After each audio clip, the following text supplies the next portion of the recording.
A former U.S. Treasury official pleaded guilty Monday to illegally leaking highly confidential documents about suspicious financial transactions of ex-Trump campaign chief Paul Manafort and others to reporters at BuzzFeed News. The official, Natalie Mayflower Sowers Edwards, leaked so-called Suspicious Activity Reports, or SARS, starting in October 2017 about Manafort, his business associate and fellow Trump campaign official Rick Gates, Russian agent Maria Butina, the Russian embassy in Washington and a suspected Russian money laundering entity.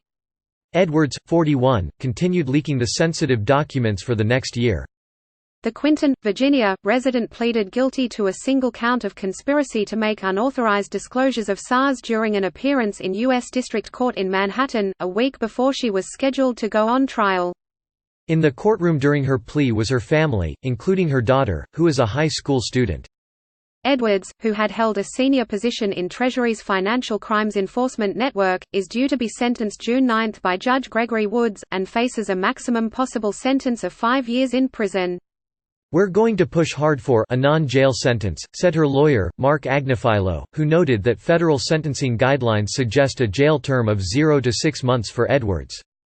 Agnifilo told reporters after the hearing that, "I think that she was motivated by things she thought was important, and didn't trust that the government was doing the right thing." The lawyer said that Edwards had been in contact with different subcommittees in Congress, with other people in the government, about the information she ended up leaking to BuzzFeed. A criminal complaint filed against Edwards in October 2018 says she had hundreds of electronic communications with a reporter, many via an encrypted application. After Edwards began leaking the documents, the journalist wrote articles which mentioned the details of those reports, the complaint said.